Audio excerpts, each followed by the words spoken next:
Hello বন্ধুরা, এখন আমি হটস্টারে রিলিজ হওয়া the mystery of Mox island এই ওয়েব সিরিজটা রিভিউ করতে চলেছি। বেসিক্যালি এটা একটা তেলুগু ওয়েব সিরিজ, বাট আমি এটা হিন্দি ডাব ভার্সনে দেখলাম এবং কেমন হলো তার আগে যদি বলি, এখানে গল্পটা যেই দেখাচ্ছে, এখানে লিড রোলে আশুতোষ রানা রয়েছে এবং অন্যান্য আর্টিস্টরা রয়েছে। প্রিয়া আনন্দকে বাকি চিনি আমি, আর এছাড়া কাউকে চিনি না, এখানে কারোর নাম আমি জানি না।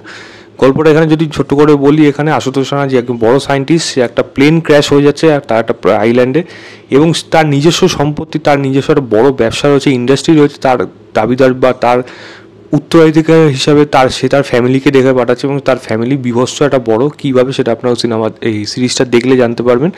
সেই আইল্যান্ড, তার একটা প্রাইভেট আইল্যান্ড আসলে সেখানে এসে তার ফ্যামিলিকে থাকতে হবে 7 দিন, এবং 7 দিন থাকার পর সে ডিসাইড, মানে উইল অনুযায়ী যে উত্তরাধিকার হবে তাকে এই সম্পত্তির অধিকারী হিসাবে দেওয়া হবে। এই আইল্যান্ডে আসার পর এই আইল্যান্ডের মধ্যে এমন কিছু ঘটনা ঘটছে এবং যেগুলো এই ফ্যামিলি মেম্বারদের দেখে তারা বুঝতে পারছে যে এটা কোনোভাবেই স্বাভাবিক নয়, অদ্ভুতভাবে ঘটনাগুলো ঘটছে।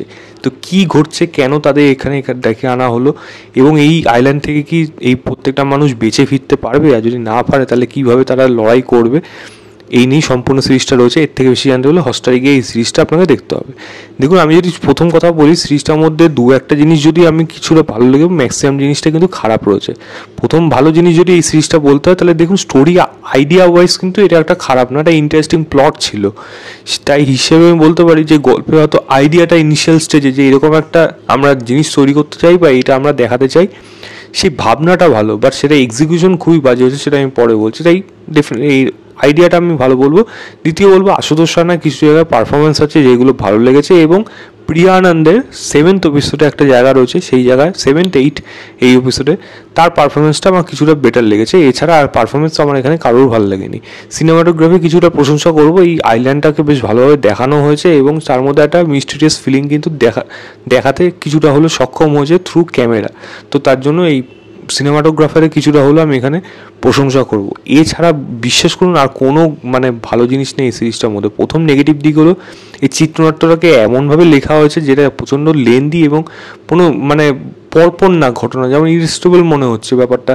এই যে ঘটনাটা দেখলাম তারপরে কি কারণ আছে, কি ব্যাখ্যা আছে, এইগুলোই ডিটেলিংয়ের সাথে কোনো আলোচনা নেই। প্রথম কথা হলো ক্যারেক্টারগুলোকে খুব বাজেভাবে লেখা হয়েছে, কোনো ক্যারেক্টার এস্টাবলিশ না, হঠাৎ করে শুরু হয়ে গেল এরকম একটা গল্প, এবং তারপরে কোনো ক্যারেক্টারের সাথে ইমোশনালি কিন্তু ফিল করা যায় না। এবং এই যে তারা যে সার্ভাইভ করতে পারবে কিনা এটার যে একটা টেনশন থাকবে, সেই টেনশনটাই কোনোভাবে বিল্ড হয় না, কারণ ক্যারেক্টারগুলোই ইটসেলফ ইমোশনলেস হয়ে থাকে। সেখানে অডিয়েন্স কীভাবে তাদের সাথে কানেক্ট করবে। তো আমারও কিন্তু সেই জিনিসটাই মনে হচ্ছে যে ক্যারেক্টার ডেভেলপমেন্ট কিন্তু এখানে এমন ভালো হয়নি, কোনো ক্যারেক্টারই কিন্তু ভালো হয়নি, যার জন্য এই সিরিজটা দেখতে বা এই যে ক্যারেক্টারগুলোর সাথে ইমোশনালি এনগেজ হতে পারবো। দ্বিতীয় জিনিস হলো, এখানে গল্পটা যেভাবে লেখা হয়েছে খুব আধাঘেছিলাভাবে লেখা হয়েছে, অর্ধেক জিনিস আছে, অর্ধেক জিনিস নেই, কিছুটা আছে, প্রচুর পরিমাণে জিনিস ইনফরমেশন নেই।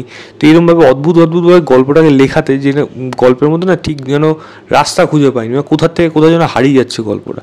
এবং একটা কী জন্তু না জানোয়ার, ওটা কী রেখেছে আমি জানি না, হেলবয়ের মতো দেখতে, ওটা কী ছিল আমি জানি না, ওটা নিয়ে রীতিমতো ট্রোল করা উচিত, বাট ওটা জানি না, ওটা খুবই বিরক্তকর লেগেছে ওই জিনিসটা দেখতে। ভেবেছিলাম তো খুব ইন্টারেস্টিং কিছু হবে, বাট ওটা যা আসলো এবং ওটার এন্ডিং যাভাবে হলো, একটা বোকা মতো জিনিস ওটা শুরু করেছে। এবং আরেকটা জিনিস বলবো, দেখুন এখানে যেমন মিস্টিরিয়াস আইল্যান্ডটাকে যেমন দেখাতে সক্ষম হয়েছে, তার জন্য গল্পে যদি ইম্পর্টেন্স দরকার, আমি যদি গল্প লেভেল অনুযায়ী ভাবি সেটা ভালো, কিন্তু এক্সিকিউশন ওয়াইজ এই কাজটা কোনোভাবেই একটা ভালো কাজ হয়নি। খুবই বাজে, খুবই ব্যাড, খুবই জঘন্যভাবে এটাকে এক্সিকিউট করা হয়েছে, এবং প্রত্যেকটা ক্যারেক্টার খুব বাজেভাবে পারফর্ম করেছে, সেগুলো একেবারে উঠে আসে না। এবং কিছু ক্যারেক্টারের দিক তাদের মানসিক দিক কী এখানে, সেটা খুব ভালোভাবে এখানে এক্সপ্লোর করা নেই। প্লাস তাদের পাস্ট লাইফ এবং এতদিনের সময়, সেই সময় ব্যাপারে ইনফরমেশন নেই, যেটা আমি বললাম প্রথমে, ক্যারেক্টার ডেভেলপমেন্ট এখানে ভালোভাবে হয়নি।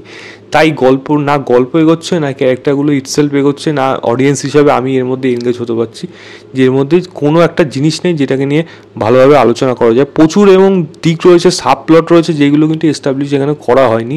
এবং সিরিজটা যেভাবে শেষ করা হয়েছে তখন সেখানে দেখে মনে হচ্ছে যে এর পার্ট 2 আসবে, বাট কেন আসবে এবং তার পেছনে কী কারণ আছে সেটা অডিয়েন্স দেখবে, কারণ তার জন্য প্রপার ফার্স্ট সিরিজটা তো অ্যাটলিস্ট সেইভাবে বানানো উচিত, ফার্স্ট সিজনটা।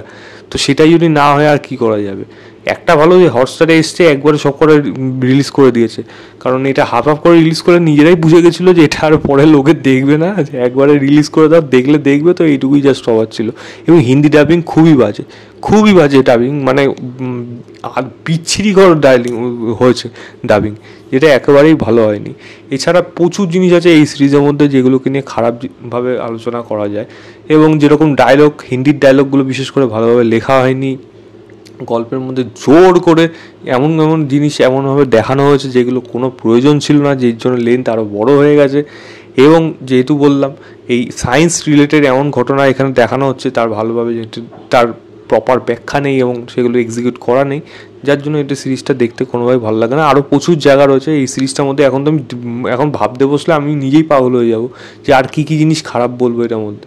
প্রচুর জিনিস হচ্ছে, প্রচুর জিনিস, মানে এমন এমন ঘটনা দেখাচ্ছে যেটা আপনি চট করে ভাবেন একটা মানুষ মরে গেছে কিন্তু শ্বাস নিয়ে কন্টিনিউ চলে যাচ্ছে, এইটা দেখতে হচ্ছে। মানে বুঝতে পারছেন কী বাজেভাবে এখানে ডিরেকশন দেওয়া হয়েছে, মানে খুবই বাজে। আমার কাছে এই সিরিজটা একটা ব্যাড অ্যাটেম্পট। স্টোরি লাইন ভালো ছিল, বাট একেবারেই দাঁড়াতে পারেনি। ম্যাক্সিমাম আমি 1.5 স্টার দেবো আউট অফ 5, জাস্ট আইডিয়ার জন্য। আদারওয়াইজ তো এই সিরিজটাকে কোনোভাবেই আমি বলবো না যে একটা রেকমেন্ডেড সিরিজ হিসেবে থাকবে।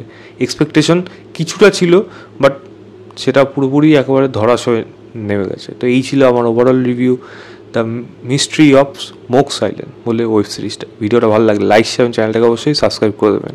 বাই।